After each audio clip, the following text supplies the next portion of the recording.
Hi there, quick announcement before the video begins. In support of the WGA and SAG-AFTRA on strike, from now until they're offered a fair deal, I'll be refraining from covering past or present AMPTP releases on this platform. That basically includes the vast majority of mainstream American film and television. Now, I've decided to move forward with this video because it turns out the animated Barbie movies of the 2000s were produced by a Canadian animation studio, which I don't believe is a struck company, but I'm not an expert, and because I've found differentiating difficult, I'll probably focus on books, music, or even video games for a while to steer totally clear of confusion. Anyway, I'll link the Entertainment Community Fund in the description for those who'd like to donate, and on with the show.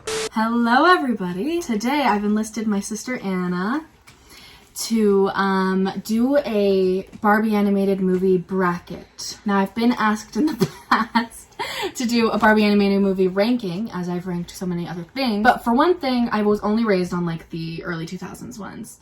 So I'd have to watch all of these ones I knew nothing about. And I guess I did that with Scooby-Doo. But I just felt like doing something different. And I thought of Anna because me and you and our older sister all watched Barbie movies. But Anna, I associate with them particularly because she was younger, so she stuck with them longer. They're fun to watch. I still like them. I was up to the assignment. There aren't really any rules. We're deciding together. Oh, that was what I was going to ask you. You should I guess we could use a real coin. We should flip coin for tiebreaker. Okay. I have Siri or oh, you can ask Siri to do it? Yeah. Oh, okay, let's just do that then. Cool. But generally we just decide together what will move on. And the way I've designed the bracket is so that the oldest one is first and then the newest one, because we're only doing the first 16, minus Barbie Diaries, because that kind of seemed like a different vibe. So that means the first matchup is between Barbie. I want to be accurate about if it's Barbie of, Barbie in, Barbie as, a Barbie and, Barbie in the Nutcracker. Why they gotta change it up on us like that? Barbie, yeah, it's weird because originally I thought maybe those titles would differentiate when she was like an actress portraying the character or when she was like telling the tale. Story. But it also can't be Barbie as the Nutcracker because like she's not the Nutcracker. This is true. So she's in the story of Nutcracker. But they didn't do like Barbie in Swan Lake. They did Barbie of Swan Lake. But Barbie is not Swan Lake. She's the swan in the lake. So sometimes they do a colon. Sometimes it's as. Sometimes it's of. Sometimes it's and. So whenever I googled it, I just said Barbie. Yeah, and then, Nutcracker. Yeah, this is Barbie in the Nutcracker versus Barbie in A Mermaid Tale, which I've discovered Anna has not seen. It's the only one she didn't like watch or rewatch. I know. Preparing for this. As I'm saying, I'm up to the assignment. Yeah, I did not watch that one. It was the last on my list, and I didn't do it. So I can tell you my feelings on the Nutcracker, but I guess I'll have to vouch tiebreaker. I'll have to vouch for Barbie in A Mermaid Tale, which I did enjoy. I think both of these I gave 3s out of 5s on letterboxd. Oh, see, I don't so have even that. though the Nutcracker is one I was like super raised on and like loved dearly, I could see this going either way. But because you've only seen the Nutcracker, what are your thoughts on the Nutcracker? The Nutcracker was one because it was like the first one. I remember watching it as a kid. I remember like when we started this assignment, I was like, that's one I can list. I know of the Nutcracker. When I rewatched it, I was surprised that I didn't love it as much as I thought I would, because the other ones, like, there's some that I love. I think maybe it was just the first one of the list, so I was watching it the whole time. I was like, wow, this is cringier than I remember. But the animation kind of threw me off. Because in my memory, these look just as good as, like, Disney movies, but they look kind of terrible, unfortunately. And it improves over time, some of them look better than others, but the Nutcracker did look pretty rough, and you just kind of had to imagine what it would look like if they had more budget. Like, these are low-budget movies. I think that Prince Eric, was that his name, when he was, like, man, was one of the hottest princes. Oh, really? One of the things I wrote down was that I miss his big Nutcracker head when he becomes human. It's like when the Beast becomes human, where, like, technically this is better. But this is not who I know. But, like you romanticized the Nutcracker. You have a big Nutcracker head. This is just But he was so handsome as a prince. Well, once, in the early days, I thought all of the Kens have the same design. Don't they all look the same? Well, at least their hair color changes. Maybe I like So you for just nuts. really liked this part. I can tell you, if I were to watch A Mermaid's Tale, I'm willing to say I would probably prefer the Nutcracker. Just out of nostalgia. Yeah. Yeah, watching the old ones, because I don't rewatch them probably as often as you do, besides Princess and the Pauper and Swan Lake, which I've rewatched throughout my life. Yeah. Watching the Nutcracker and, like, Rapunzel, these other ones I grew up on that I haven't seen again, it was like, it reminded me of watching all the Scooby-Doos, and that it was, like, pulling, like, memories from deep recesses of my mind. And it's one, I mean, because I know that they kind of turn into musicals. Some of them are, some of them aren't. But this one's not a musical, but it was still, I really liked the sound, the discography, whatever. Yeah, the score. The composition, because it is a ballet. Right. Nutcracker and Swan Lake are the ballet ones. And they're both Tchaikovsky ballets. I looked up how to pronounce his name. I think they benefit a lot from that. The Nutcracker and Swan Lake having, like, this beautiful, like, classical music. It was pretty, for sure. What else about the Nutcracker? I didn't make the notes. dance sequence is so iconic. At the end dance sequence? And, like, the kicking part. I like that Barbie, and I don't remember all of the Barbies' names or all of the Ken's names. Sugar plum princess. Oh yeah, the Sugar Plum Princess. I like that she figures out that he's the prince early on, because I think I expected that to be like a big plot twist, and it's like, duh, like let's think here, people. But she just figures it out, and then she's like, "Hey, I know," and he's like, "Oh, okay." It's not even a conflict. It's like she figured it out, and now that's over. Yeah, the romance, I guess, and that one's pretty good. All of them move so fast in their romances, and they're our movies. Like, I can't expect that it's gonna be, you know, some big drama or anything. But they weren't the fastest, but they at least had a yeah. development scene. I like, generally, this is something I realized as I was rewatching this, I like it when the magical element is magical, like they didn't know about magic and they discover it, like in the Nutcracker. Yeah. As opposed to ones where, like, I mean, we can talk about it when we get to Rapunzel, where it's just like there's a dragon there, and of course she just knows there's a dragon, and it hangs out in her house. Yeah, I didn't even think about that. Oh, I don't know if I mentioned this. Tim Curry plays the Mouse King, and that's very iconic. He is in another one, too. Remind me, Tim Curry. Tim Curry is the butler in Clue. He's Frankenfurter in Rocky Horror Picture Show. And he plays the warlock in Scooby-Doo and the Witch's Ghost. Oh, I don't. And he came back for Barbie and the Three Musketeers. Because he was in the Three Musketeers live action movie with men. And so he returns into the Barbie universe to play the same character he played in Barbie and the Three Musketeers. So I think that's very iconic of Tim Curry. Yeah, I guess we are talking a lot about each one, but we haven't even gotten to Barbie and a Mermaid's Tale. You've got to tell me about, because I don't think I've ever seen that one since it's newer. Out of all of the ones that are newer, I'm sad that it's Barbie and a Mermaid Tale you haven't seen. Oh, really? It's crazy. Oh. And it's iconic in that it's crazy. The basic plot is that there's this surfer girl who, like, while she's surfing, gets pink streaks in her hair magically. So she's like, what's going on? So she then meets a dolphin who's like, you're a mermaid princess. And she goes back to her grandpa who raised her, and he's like, am I a mermaid princess? And he's like, yeah. And her grandpa's like a surfer dude too, so he's like, yeah. She doesn't believe it, but then her two best friends sort of convince her, and the dolphin convinces her, so then she goes to the mermaid land. And the mermaid land is like kind of just like the on land in the water, so there'll be like stores and stuff. They call it their makeup store Sephora, which I thought was funny. That's funny. But it just was interesting as mermaid media. I feel like normally it's not so like a parody of on land world. Anyway, she is the daughter of like the missing queen who was captured by her sister, who is now like taken over as queen and is torturing everybody. She gets a real tail because she had legs the whole time. She had a fake tail on, but she could breathe underwater because she was half mermaid and half human. Oh, right. Anyway, so she gets a real tail when she like accepts that she's half mermaid and doesn't want to go back home anymore, really. Well, she agrees. Whatever. Okay. Then anyway, in the end, she defeats the lady. But the iconic thing, the most iconic part, is they do, to distract the bad guy at one part, they do a line dance called the Mahi Mahi. Calling all mermaids, now's your chance to give it up for Eris with a brand new dance. Catch that curl, get into the tube, do the Mahi Mahi, make your tail fin move. Surf's up, bow down, she's the queen of the waves.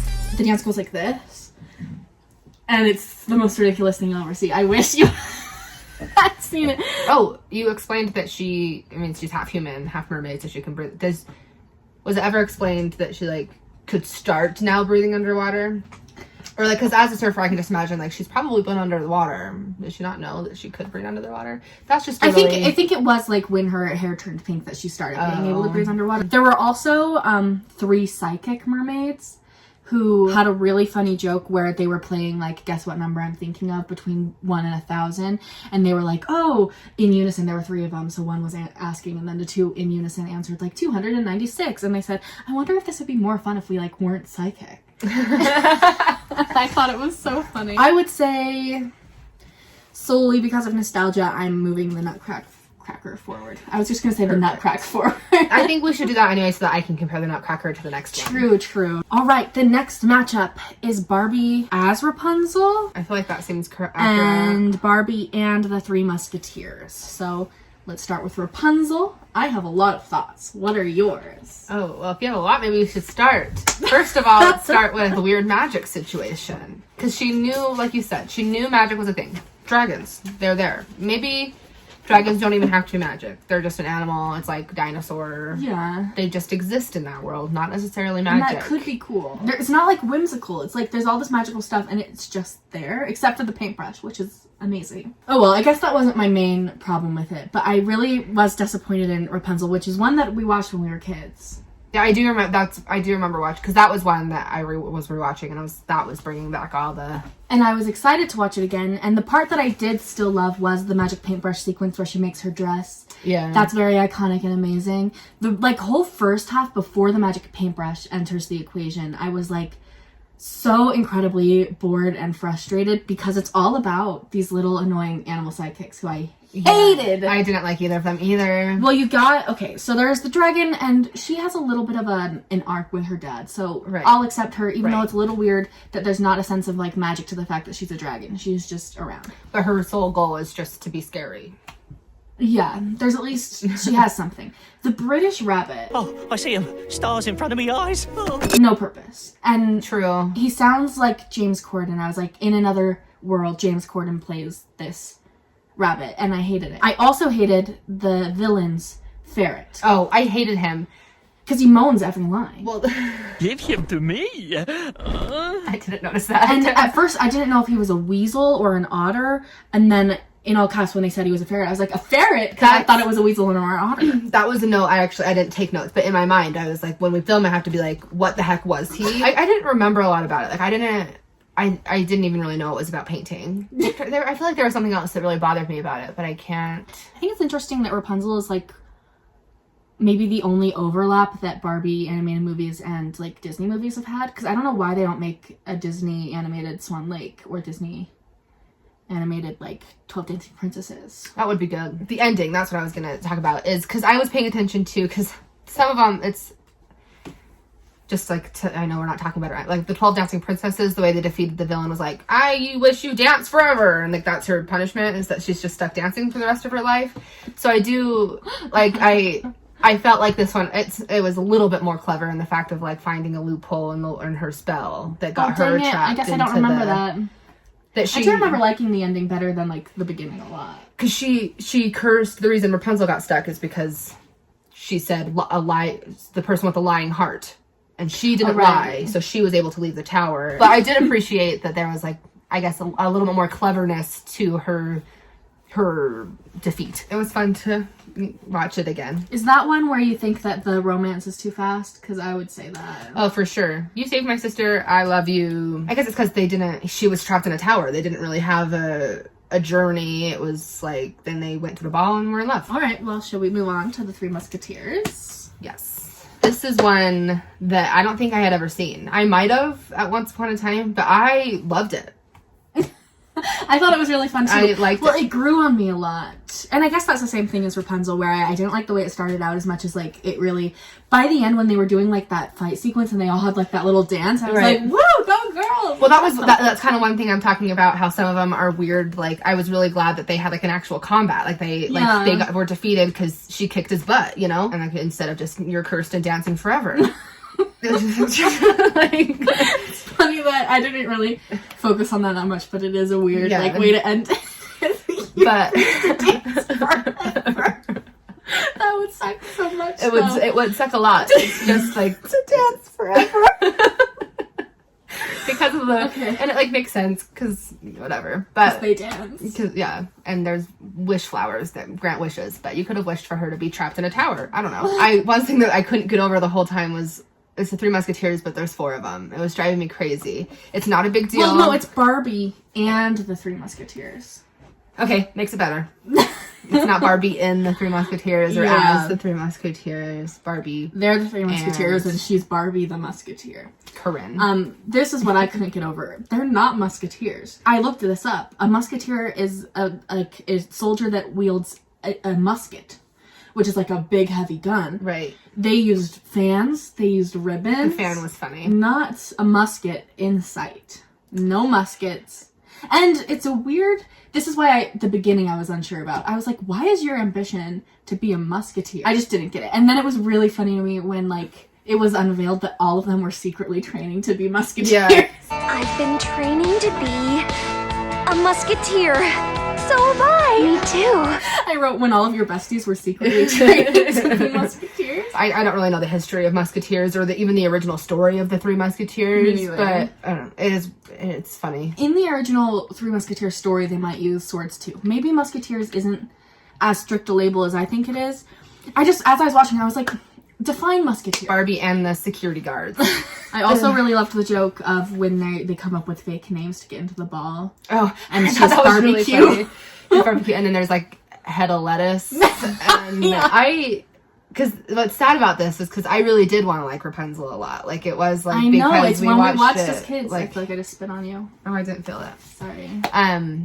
That I did really want to like it, and so I was like really excited to watch it. The Three Musketeers, I was like, don't know about her. I was not excited at all for Three Musketeers. But I ended up really liking it. So my vote, I would rewatch it over Rapunzel. I'm in agreement, which is shocking. But yeah, if I want to watch Rapunzel, I'll watch Tangled. And if I want to watch the Three Musketeers, I'll probably come back to Barbie and the Three Musketeers. Because Rapunzel doesn't have that fight sequence. Now, we've got Swan Lake versus Thumbelina. Okay, wait, it's Barbie of Swan Lake versus Barbie Presents Thumbelina. Oh. They really just did whatever. Barbie's not really even in Thumbelina. Well, like, she tells the tale, and I think she's theoretically Thumbelina. Theoretically, yes. Because she's also telling the tale in Swan Lake. But you would say Odette was Barbie, right? Yeah, that's true. Thumbelina, but like Thumbelina is just like a fairy. One theory I have is that Thumbelina was originally like from a different studio, gonna be a different thing because the animation style is different and not like in the way that like Mermaid Tale developed the animation. It's like it looks like the Bee Movie. I was thinking the Bee Movie, 100%. I almost maybe feel like it's just because it's like small compared to Big Human, but yeah. All right, well, I guess since we're talking about it, let's start with Thumbelina. Which, as a kid, I refused to watch because I loved Don Bluth's Thumbelina. It is good. And I remember me and you talked about it because you'd seen this before, right? Thumbelina, I remembered Thumbelina. And I always told you, no, like, that's stupid. I remember will not be watching Thumbelina. And you were like, it's good. Like, just don't worry about the other Thumbelina. And I did come out of this one thinking, it's okay. I like it. Fine.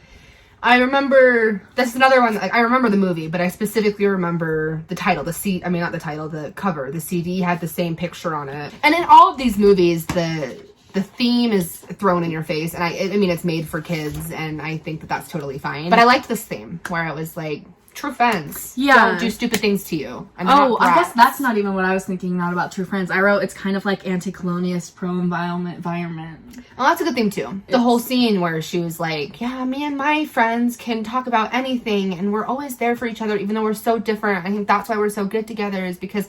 And then she's like, really? My friends are rude. And then she goes and tells her friends off. I was sort of thinking during that part, though, that, like, she also was always rude to her friends. So if she gets forgiveness, like, also the other girls need to be taught that maybe they don't have to show off. Like, I guess. Yeah, it's true. I didn't even really think about that. But I guess they couldn't really have that theme because they didn't know about Thumbelina. Yeah. But Swan Lake. Oh, unless you're not done. Sorry. No, I got all of my Thumbelina out of the way. We are making a long video. So Swan Lake is my favorite one. I went into it knowing it was my favorite one. And, like, there's a strong competition in the form of Princess and the Pauper. for my favorite, but I just love Swan Lake so much, and there was nothing that was going to change that going in. Oh, 100%. It's, I mean, top 2. So it's also in your top 2? But yeah, it's so hard because Diamond Castle. Yeah, you love Diamond Castle as well. But it's true that like going into Swan Lake, I knew I loved it. I wasn't worried that I wasn't gonna love it because I remembered it. This is one that I've rewatched as an adult many times. But there was still like little parts of it that I think were a little bit more like something I forgot that was a memory. I mean, that reminded. I forgot it and then I rewatched it and I knew it again.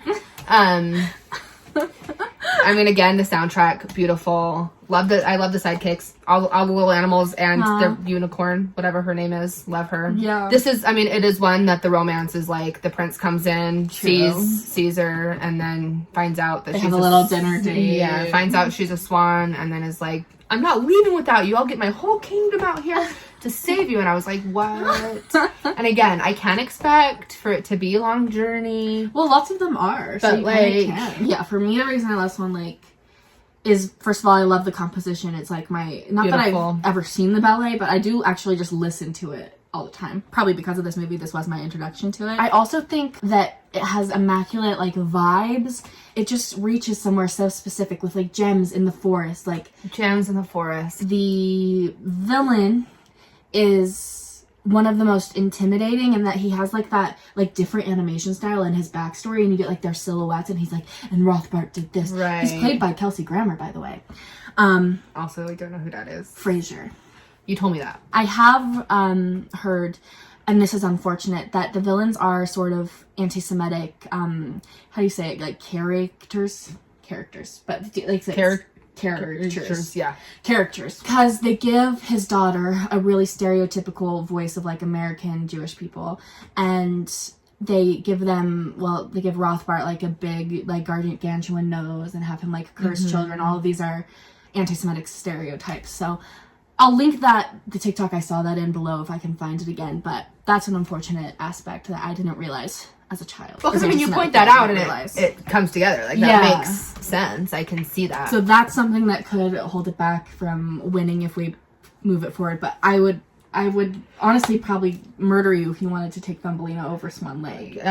Don't worry. Swan Lake is definitely the winner. We had to start with Thumbelina, so we got that out of the way to then talk about Swan Lake. I told her before we started that kind of my motivation behind not doing it totally chronologically was so that Swan Lake and Princess and the Pauper didn't have to be against each other in the first round. That's just boring. They're still on the same side, so they won't be the final two, but I can't lose either of them round 1. That's not fair. That's not it. Because I can't be doing Thumbelina in round 2 compared to the other two. But I see this on your notes, but it's very true that the best dress.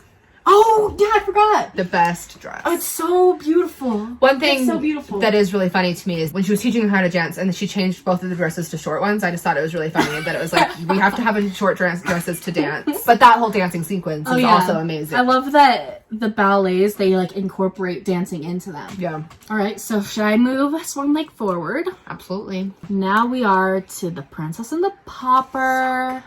Okay, this is Barbie as the princess and the pauper. So she's both. And Barbie in A Christmas Carol. Princess and the Pauper is kind of like the one to beat, I feel. Like, I said my favorite Swan Lake, but I feel like the foregone conclusion to anybody who comes in to this Barbie animated movie bracket is like, Princess and the Pauper better come out on top. Because it is the most iconic one.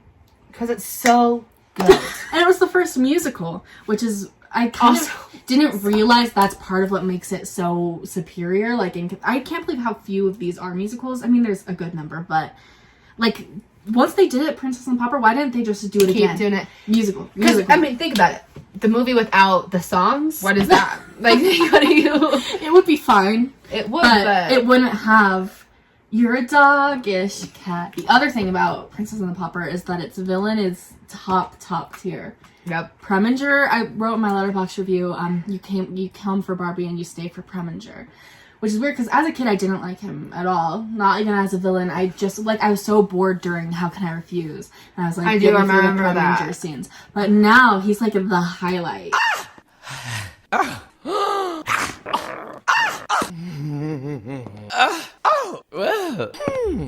yes. Cool. He's the star of the show. Well, because none of them, like, when you're watching them as a kid, you're like, yeah, I want to watch these villain scenes. But I do specifically remember watching, like, yeah, how can I refuse? Those being, like, my least favorite parts. I was like, what is this? Get me back to Girl Like You. Yeah, now it is, like, he's just a meme. Like, he's hilarious to watch. And he's played by Martin Short of Only Murders in the Building. Oh, the... Non-Steve Martin one. The other one. What is your favorite song? It's hard, because... Is it A Doggish Cat? Is that what it's called? It's called The Cat's Meow. Oh, The Cat's Meow. It should be A Doggish Cat. Is very cute, and I love... It's just, like, a funny song. But I have to... Is it called... I don't even know the names of these songs. But A Girl Like Me, A Girl Like You. It's probably a... You're Just Like Me. I'm Just Like You. It's the other way around. I'm just like you, you're just like me. We Just take responsibility. That actually probably is my honest favorite. I just love The Cat's Meow also. Just the most iconic. I should have had a cat like you. And it's also just a cute scene with her being in the bath with all the bubbles and... Yeah, and then the prince listens, and that's when he, like, likes her. These are good developed romances. Because that's true. They're both romances. And that was another thing I liked, is that in the end, Erica goes off to explore before coming back. Yeah. I was like, you do your thing. And I guess I got sidekicks in this. The cats, love them. And the sidekicks, Premager's male sidekicks, hilarious. Oh yeah, nothing bad to say. I know that's like where I was like with Swan Lake, like the romances I didn't like. I'm trying to come up with something I don't like about Princess and the Pauper, and I cannot. So yeah, it's kind of unfair because it's just a foregone conclusion that Princess and the Pauper is beating A Christmas Carol, but I didn't hate A Christmas Carol. A Christmas Carol is one that I think, I mean, I was telling you, like you said, like you don't remember it at all, you have no idea. I didn't watch it before. I watched it as a Until now. kid. I did really like A Christmas Carol. I still liked it. I mean, not as much as Princess and the Pauper, but... And I liked that, like, she was the villain. Yeah, that was one thing that I thought was interesting. I thought it was weird for Barbie to portray, like, a bad person, because that is not common in this franchise. But they even acknowledged that. They had, when they went back to her telling the story, and this is one where they go back and forth between the telling of the story, which I think is nice. She was like, normally you tell me stories about nice girls. And she's like, yeah, but sometimes people, like, we can learn from mean girls, and, like, sometimes people need to, like, develop. And I was like, okay. This is one that had quite a few in-your-face themes. But I always like it. This is another thing I was thinking about as we were going through all of them. I tend to prefer when they're based on ballets or fairy tales or classic stories, like Princess and the Pauper was a book, or A Christmas Carol, where they inherit these coherent, like, themes and plots. Like, A Christmas Carol is kind of always going to work if you don't, like, totally destroy it. Like, you just put Scrooge in, you fix Scrooge up. That was my thought. Yes. And, I mean, A Christmas Carol is always going to have, like, the whole premise of that story is be nice so you don't be miserable. Like, of generosity. Yeah. I liked that it was all about, ultimately about her, like, friendship with that one girl. I Sort loved of focused Catherine. everything on it. I don't know why they specifically were like, it's set in Victorian England. It was weird that it was, like, yeah. Because I feel like usually it's like a vague point in history, so we can kind of just do whatever we want. They were like, this is Victorian England, so they have to get rid of those tight curls. I don't know if other things were that accurate. It's probably just because that's where A Christmas Carol is set. I didn't like her cat. Yeah.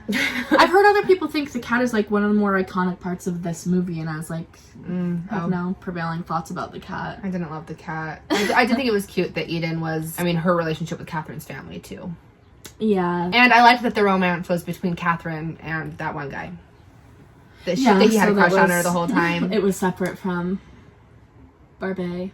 Because A Christmas Carol isn't about romance. Alright, well. And it's good. It's one that, again, like, I watched when I was a kid, but it's nowhere near Princess and the Pauper. Yeah, it's just kind of like, sorry, Christmas Carol, you got a bad deal. Yeah. You were faced impossible odds here. Ta-da! And now I've got such a problem going into next round.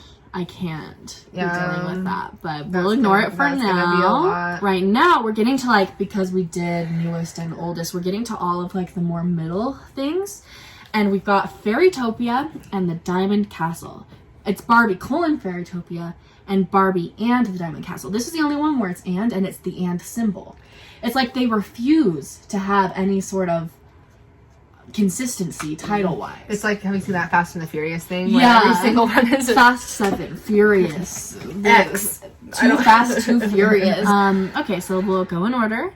Fairytopia, I'm afraid because at least when I'm talking about Rapunzel and saying I actually really didn't like it at all, it's something I liked as a kid, so I can, you know, confidently say, you know, it's not, I have nostalgia for it too, it just, like, didn't hold up watching it now. Fairytopia is one I never watched as a kid, so I kind of feel like, in a way, part of why I don't get it is just because I didn't watch it as a kid. So I'm never going to get it the same way people who watched it as a kid got it, right? Every other Barbie movie I watched was, like, show-stopping, incredible, and every other Barbie movie was a Fairytopia. Yeah. I'm glad you think the same thing, because I didn't, looking at the list I didn't even put together, there were so many. I didn't know that Mermaidia was in the same realm as Fairytopia. And I do remember, I was like, I'm so tired of this. Like, I want to get out of here. I don't, if any of them are going to have sequels, why is it Fairytopia? Right. I was thinking, like, you just barely, Fairytopia came right after the Pegasus, Magic of the Pegasus. Why didn't you do a sequel to the Pegasus one? Yeah. Do a sequel to Princess and the Pauper. Why are you doing 5 Fairytopias? And I believe there's more. Fairytopia. But I do feel bad. I feel like if we're going to catch flack for anything, it's not liking Fairytopia.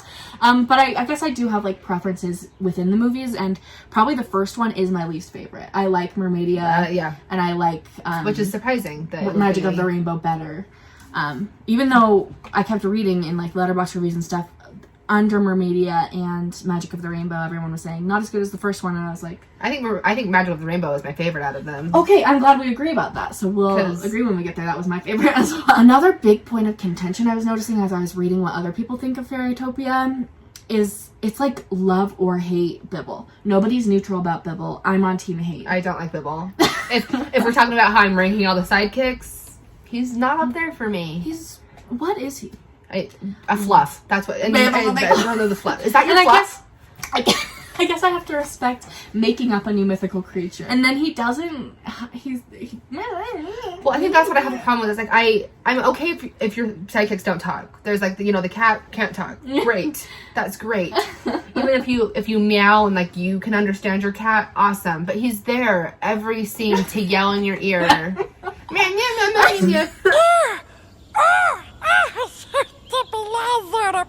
And that's another through line I was paying attention to, was in some of the movies the animals can't talk and they're just cute. In some of them they can talk and it's like magical, like Island Princess. Right. She's like the only one who can talk to animals. Or like Odette's shocked when she realizes the unicorn talks. But Bibble is such a weird one where he doesn't, it's like neither. It's not like I have this much hatred towards the whole movie, but I really don't like him. Yeah. But the movie, besides Bibble not contributing any good thing, was so mid. Yeah. Like, that's how I describe it too. It's not like it was so terrible except for the Bibble bits. It's just that it was, like, you want, if they're, this is something I wrote, Pixie Hollow outsold. Like, if you're making a high, like, fantasy fairy society. Yeah. This isn't, like, you have to compare it to Pixie Hollow, and you're doing nothing in comparison. It wasn't very pretty to be a fairyland. Like, you're just walking around. The whole movie is just her walking around until she gets her wings, which is another thing. The wings, if you choose, and I always choose to interpret things allegorically, they're a mess. They're an allegorical mess. Everyone else has wings, and it's like an insecurity of hers that she doesn't have wings. So that can be anything about anyone watching that is different about them. But there are two main things I was thinking, because it is like a physical, like, what do you call it? Appendage. It could be interpreted as a disability, or it could be interpreted because the movie says like she has a rainbow in her eye as like queerness. A lot of people view this one as like, I can see that, a covert like lesbian movie, which I think is fun. But then in the end, after she discovers that she can save everyone with her legs, and she accepts this difference about herself, she gets gifted wings. Yeah, what is it? I was like, what are you doing? What is the theme to the movie? Exactly. Talking about themes. Exactly. What is like the thrown in your face theme? That you can have wings? Oh, I guess the theme of the movie actually would probably be, because the blue, not the Enchantress, but the blue one that gives her the necklace. Oh yeah. That one that you haven't met they're your friends that you haven't met yet. Oh, which was cute. I liked that. Yeah. So that's like a good theme out of it. The villain, I think it's really funny that all the fungus call her like, my hideousness, my disgustingness, in the Mermaidia, my amphibianness. Oh. Like I didn't notice that. It's really funny that they just. I think I was like toning out the trolls because they were one of my least favorite parts as well. Yeah, they annoying. gross. And to an extent, they're supposed to be like annoying and bad, but like I didn't enjoy watching them. Maybe the reason I have so much angst towards it is because there's so many of them.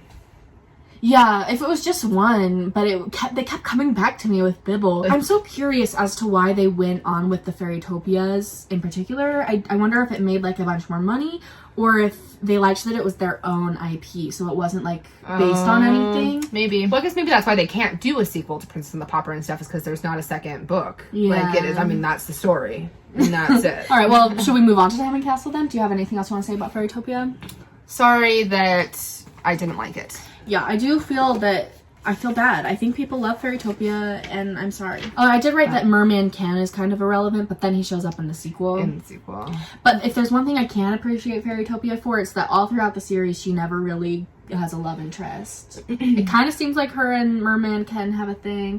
But that changes. But yeah, then he's with the other girl, and then there's like a Ken guy in the Magic of the Rainbow, but he's more like a friend. All right, but I'm excited to talk about Diamond Castle, because I was loving it. Love Diamond Castle. Love Diamond Castle, which I'm really glad, because you were like, yeah, I don't know about Diamond Castle, and I was like, but it's so good though. I didn't realize I've seen that a lot. Everything, it was exactly like watching the other ones where I was like, this is all my memories. I've seen this before. When they started singing and it was connected, protect, I was like, I know this. I feel connected, protected. It's like you're sitting right with me all the time. But you know what's crazy about that song? I thought it was from Aquamarine. Sarah Paxton, who played Aquamarine, covered it for Aquamarine, so I thought it was an Aquamarine original.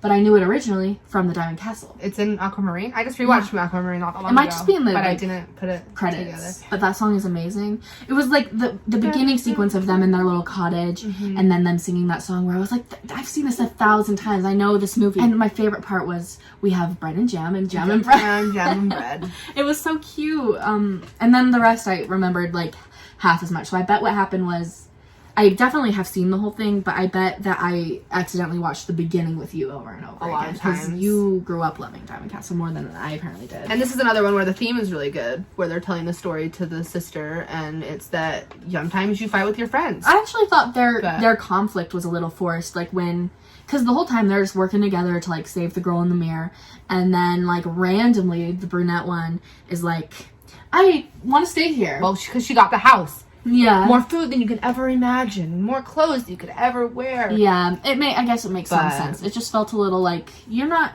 This whole time, I didn't get the impression that she was like the one who was less committed to the journey. So it seemed like sudden that she was like, I think I'll stay here and you can fend for yourself. But I was, so besides that, like loving it. Another musical.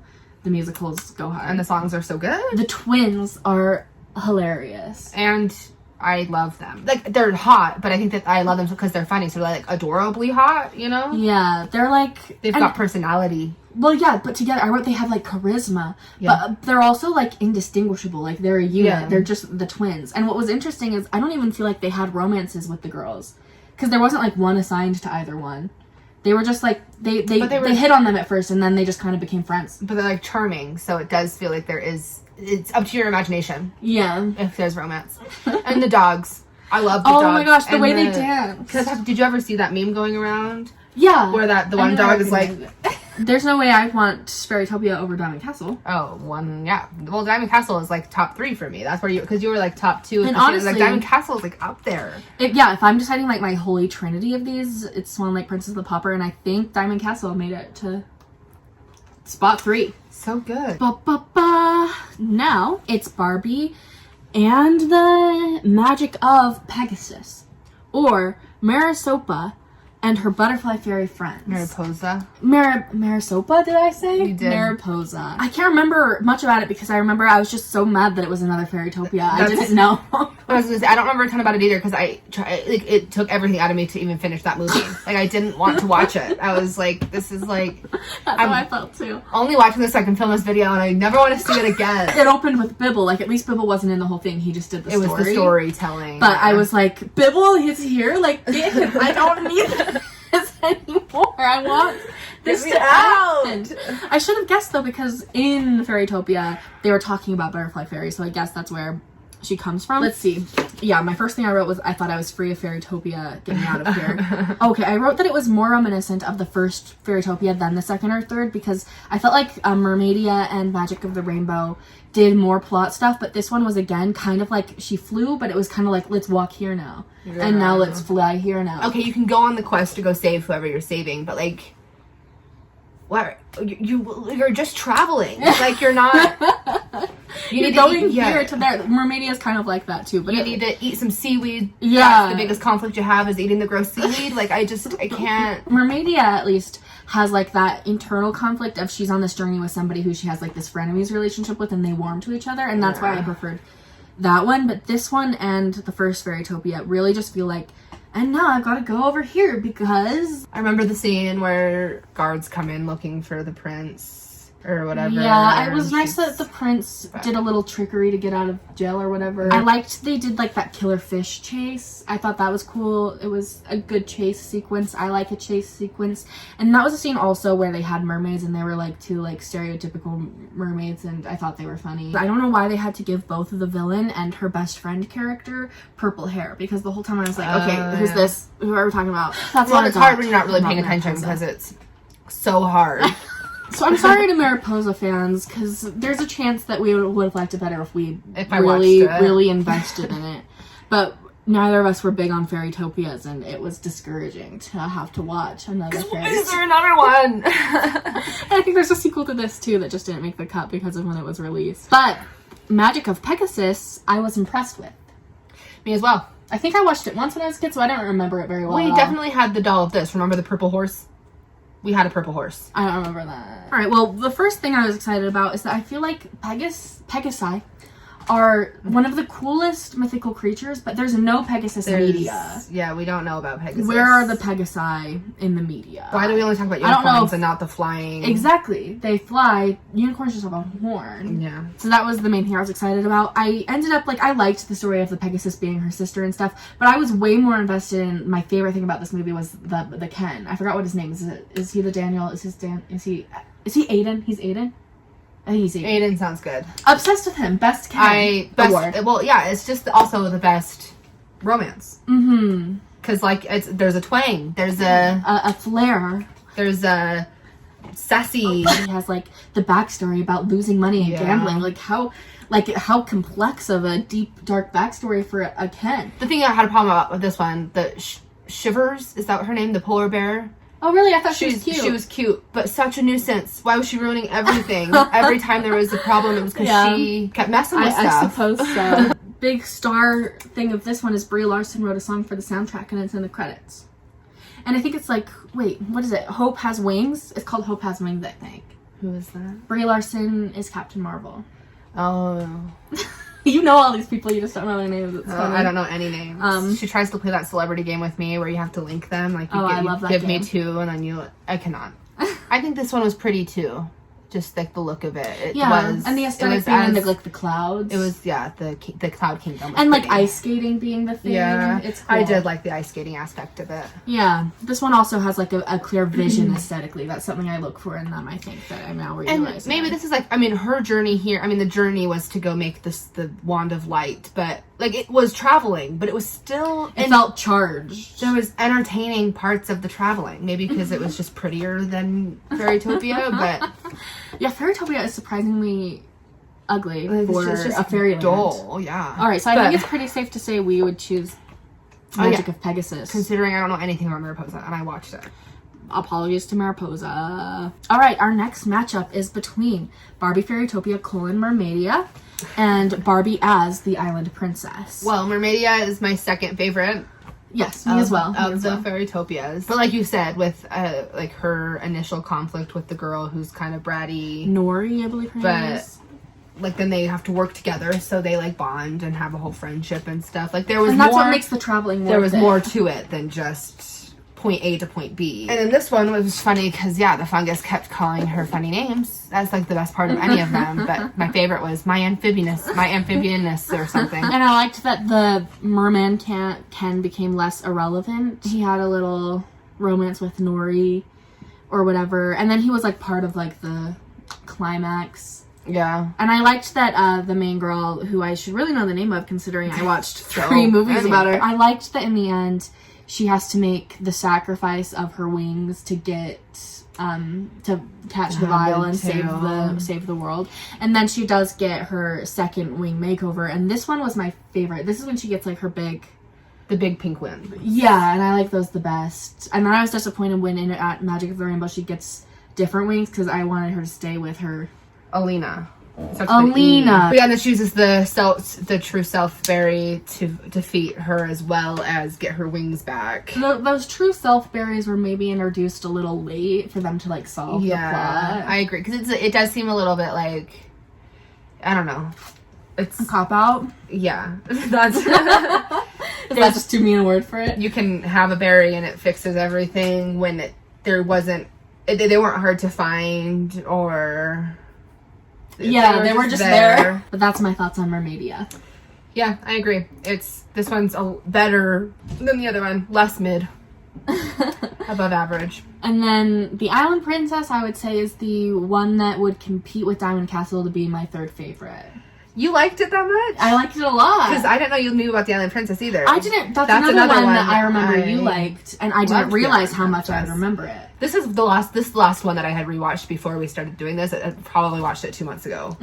And so I probably shouldn't have watched this one again and just watched A Mermaid Tale if I was running out of time. But I loved it. It's a musical. Yeah. The musicals are just the best. I really liked the duet she had on the boat. Oh, with her prince. Yeah, take me there. We're going there. Gotta get there.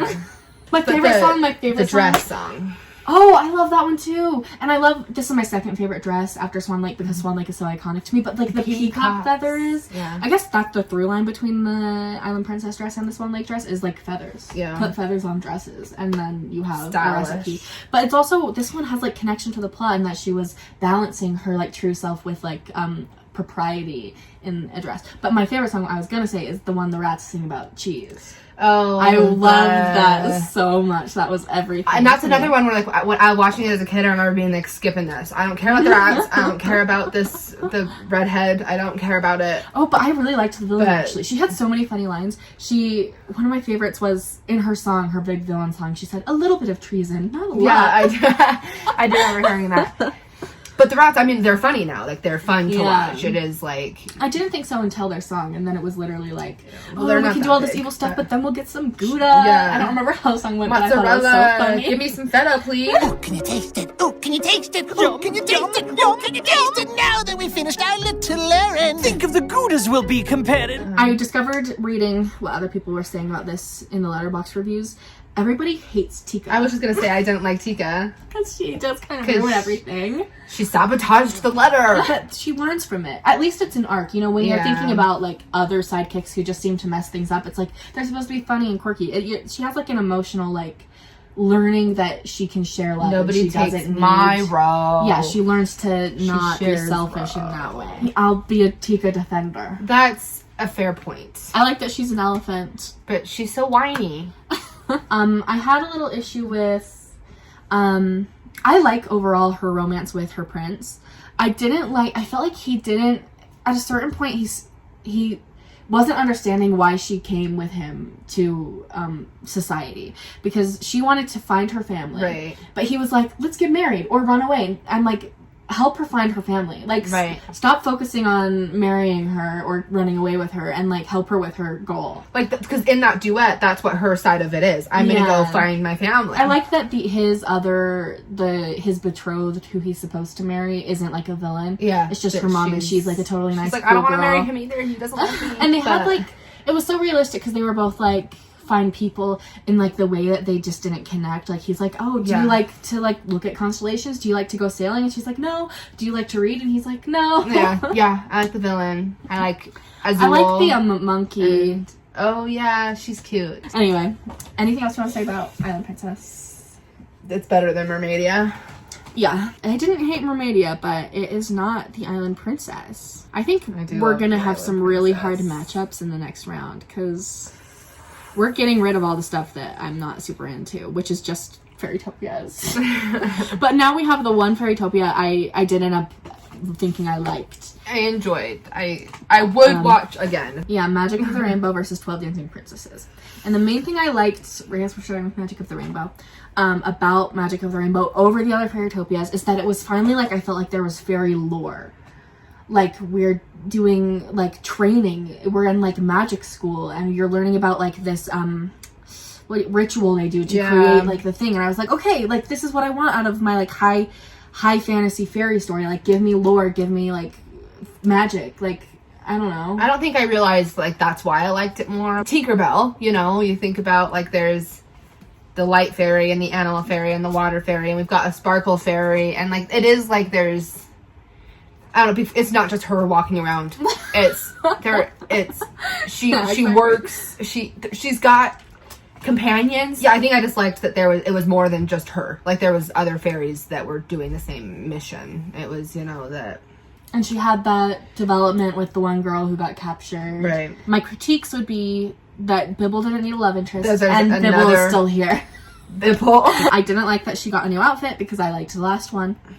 But that's about it. I liked this one better than the others. For sure. It's still not the best, but I enjoyed it a lot more. I felt, again, that there was an actual plot. And I don't know how, we like watched all of these Barbie movies growing up. Yeah.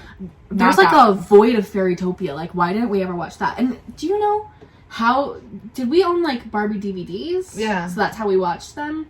So it might have been like our mom walking through the store and being like, 12 Dancing Princesses, that's a fairy tale I've heard of. Swan Lake, that's a ballet I've heard of. Prince and the Pauper, classy. And then she's like, I'm not picking up Fairytopia. Because yeah, there's not like streaming services or like you have to watch it on DVD or VHS. Yeah, well, I wondered if they like aired them on TV or something. Because that's another thing I was thinking about when I was doing Scooby-Doo. I was like, how did I watch Zombie Island over and over? Like, did we have that DVD? When was I watching this? Because there were some movies, like, I was obsessed with Don Bluth Thumbelina growing up, and that was because I rented it at Blockbuster every time we went to Blockbuster. But I don't think these were those. Anyway. I don't know. That's like a really interesting. I remember having the DVDs, but yeah, like we did probably mom still just have them in choose- that. Yeah, but it's just that mom was like not interested in the Fairytopia one. She knew. She saw Bibble and was like. But yeah, Magic of the Rainbow, if we're giving it a ranking out of 5, I mean, that one might be a 3 I give it a 3. I gave the others a 2. No. Fairytopia 1. Sorry. I seriously don't think I'll ever watch that again. Like, I did not enjoy it. I had to, like, take into account the part I liked. Like, maybe I didn't talk about this when we were talking about Fairytopia. I did like the climax of when they make the rainbow, and before she gets her gifted wings... And she meets all the friends she hadn't met yet, and she's like taken out of her trance. The battle scene. That part was okay. I can enjoy the battle scene. So I gave it 2 stars for that. Okay, it can have 1.5. 12 Dancing Princesses is one.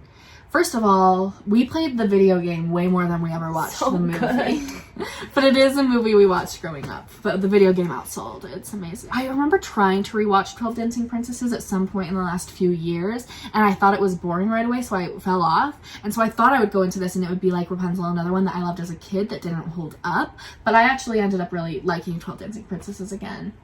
No, yeah, I love 12 Dancing Princesses. I hate how they defeat the villain. I wish you would dance forever and ever and ever.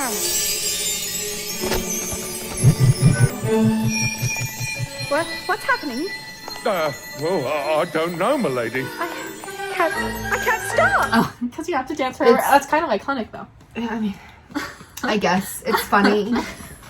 But at least the magic, the wishing flowers were introduced before. They're not like the be who you want to be or whatever. The true self, Barry. Yeah. But it's true that it was like a big. I mean, you know, I wish that I could dance with the prince, and then all the golden princes come out. But there's not a battle. Like I want a defeat. Did you know? But I still love it. Catherine O'Hara played the Duchess, who is the mom on Schitt's Creek. Oh. You know all these people. That's really funny. I do love Schitt's Creek. You do. I do really, like, I just love how they each have their own, that makes them wild, you know? That's not like, that they're not the average proper princess. Yeah, I did write that it's kind of unfortunate that because of time, only one of them gets to have, like, a personality, and the rest are just, like, color-coded, and they have, like, one hobby. It's like, she reads, she collects bugs, but they kind of couldn't have done anything else. Like, you can't fully fledge out all of these characters. There's the 12 Dancing Princesses a different story? An original story that we made, Barbie made? It's a fairy tale. It's a Brothers Grimm fairy tale. And it's a play as well. thought I was that in a it play was- in elementary school.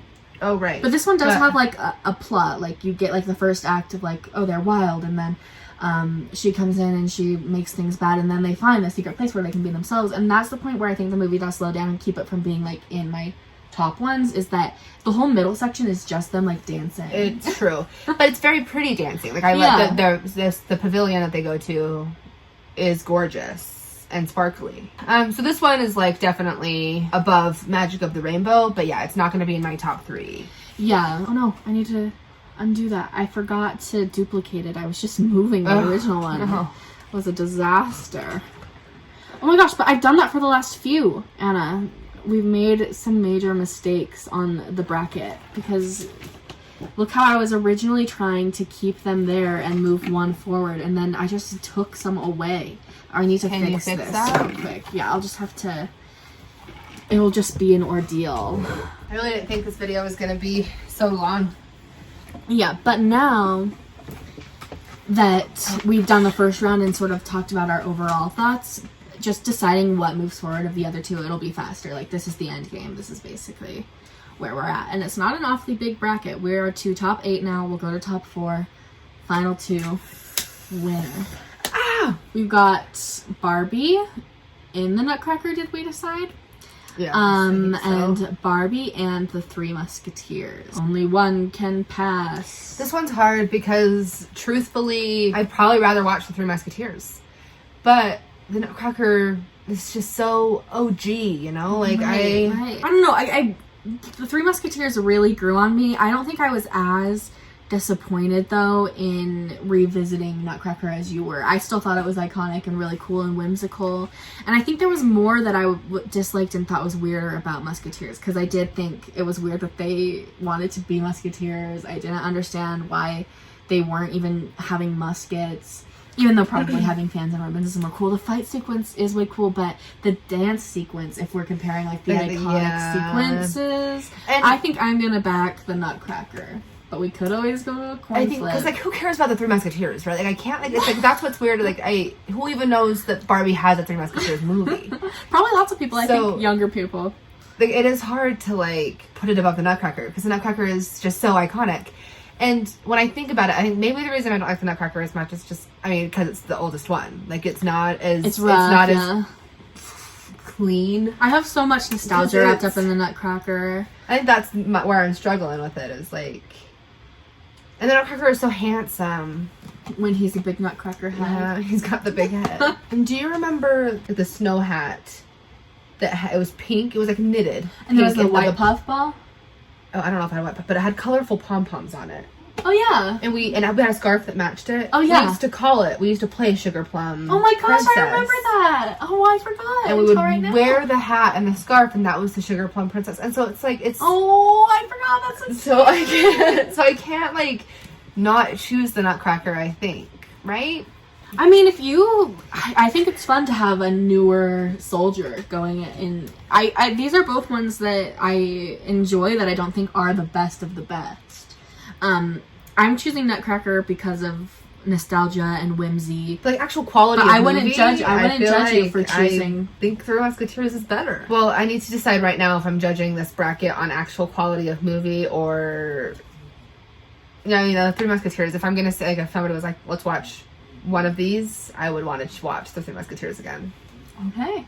And that's your truth. That's rough, though, because the Nutcracker... Okay. Well, will you ask Oh, yeah. your Siri to coin flip? Wait, I'll call heads unless you want it. Heads is great. Okay. It's heads.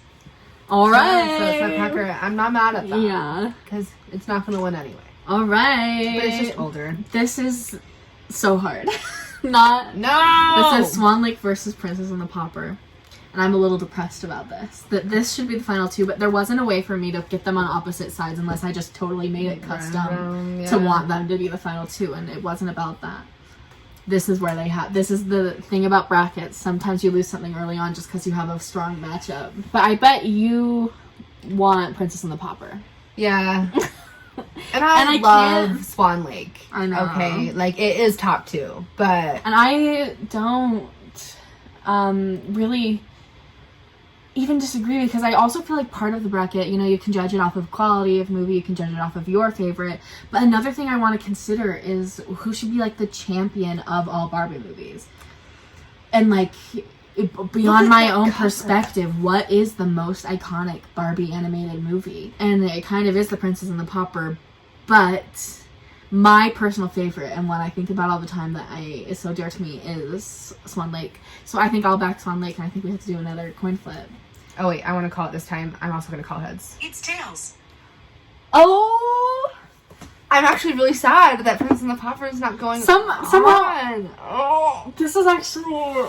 I'm actually really sad about that too. You always tell me that's how you make your decisions. This is what I was about to say. If you like flip a coin and then you're disappointed, then you know what you really wanted. But you probably would have been disappointed with either, because it's just a sad state of affairs. But it's by virtue of wanting to choose like the most iconic one that like it feels like sacrilegious to get rid of. You know how many comments you're gonna get that say Princess and the Pauper should have moved forward? Yeah, a lot. You're right. You're right. This is my truth. It's okay. It's a good one. Swan Lake is good. To lose Princess and the Pauper in round 2 is so ridiculous, though. Absolutely, it is. This is interesting. I think I know what I want, but it's not like a total a wipeout. Yeah. It's not Diamond Castle versus Magic of Pegasus. I want Diamond Castle to move forward. Absolutely. But Magic of Pegasus is not a flop. It can have rights. I mean, yeah, because Magic of Pegasus again was like one that I didn't know. Like it was like watching it new, where I know Diamond Castle. Like I loved it. That's just because it's better. But we're finally not flipping a coin. Because musical. All right, now it's the Island Princess versus 12 Dancing Princesses, which is another strong matchup. It is. I think I prefer the Island Princess. Me as well. Which I think will be a controversial choice. I think 12 Dancing Princesses is one of the more beloved ones. For sure. And that's kind of where I'm shocked that I don't love 12 Dancing Princesses as much. Because I think that maybe it's that there's not much of a plot. Yeah, Island Princess has a lot more going on. Yeah, 12 Dancing Princesses is pretty, and it's iconic. And it's crazy because, yeah, I never hear about the Island Princess. Like, nobody, and it was one of my favorites. I watched it all the time. Yeah. But the 12 Dancing Princesses game, though? Yeah, then top tier. But except for Princess and the Pauper, we've taken all the musicals forward. I'm a little depressed about it, even though I chose Swan Lake, and I want Swan Lake. So now we are in a Nutcracker versus Swan Lake scenario, which is so much less dramatic than a Swan Lake versus Princess and the Pauper scenario. I mean, Swan Lake. Yeah. If it beat Princess and the Pauper, it's beating the Nutcracker. Exactly. See, this one's rough, though.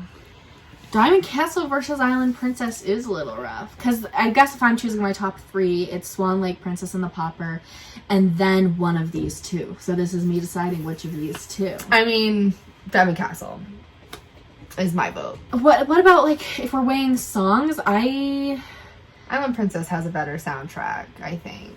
On the whole, I think that Diamond Castle has Connected, which is the best one. And then, I don't know, I like the song they sing in, like, the bar. Oh, yeah. They have good songs as well, but they do feel a little more unrelated to the story. Like, you could just put that on the radio Connected. Island Princess is more of a traditional musical in that the songs are, like, in the story and they move things along. They introduce you to things. Weighing villains, I prefer the villain in Island Princess.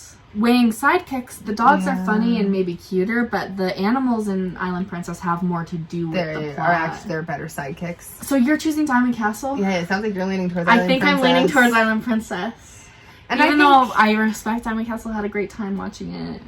I think Diamond Castle, the reason I think it's a big nostalgia thing for me. I loved both of them though. I watched them all the time. And then if we move Island Princess forward, we have the 2 best dresses. I already know who's winning. Doesn't matter what's going next now. But I'm doing Diamond Castle. Then I guess we're flipping a coin. What the heck? Flip a coin. Call it. Tails. Oh, should we do it later? Because I didn't hear it, but it sounded like you said tails, didn't you? I did. Oh yeah, you said it like the same time. But do you feel like I cheated? No. Like it I didn't see it, but I feel like it appears that You said it? Okay, well, we couldn't do it if you I'll call tails again, though. Flip a coin. It's tails this time. I feel like I've won every coin toss, and I feel bad Yeah, for you have, and I'm sad about it. I want you to have... Because I am the Barbie movie expert. I want you to have your Diamond Castle, but these are the rules. The rules is the rules. I'm upset that it's Swan Lake and Island Princess right now. I love them both. Don't get me wrong. So if you were doing a final two, is it Swan Lake and Princess and the Pauper? Oh, for sure, yeah. Like, out of all of them, Swan Lake and Princess and the Pauper. But out of, like, each side of things, Princess and the Pauper against Diamond Castle. I do think that we know our champion, though, based on our own personal rankings. Swan Lake is definitely and superior. I feel a little like I feel like people aren't going to be upset about anything except for that we lost Princess and the Pauper right there. Which made it hard because you're comparing, the two best ones, the top two. Like, you're going to have to make that decision at some point. So it's not fair, that Swan Lake is going against Island Princess right now because Island Princess isn't top two. That's just how brackets had work to be. But also, Princess and the Pauper should be number one right now. If you want to choose, like, the one that's the most representative, the one that everyone's, like, we wouldn't get any flack for placing it first, it would be the one. But I had to speak my truth. But I don't think that this is a bad progression at all. There was some dissension. We had some coin flips. But nothing ended up in, like, the top... I think the best round was dwindling from 16 to 8, because I feel like we got the top 8. Yes. Because we never disagreed on the first I don't think round. so. Yeah. And you know what? It's because we were just getting rid of Fairytopia. Well, because half of them. Alright, well, I guess that's the video. Princess and the Pauper should have won.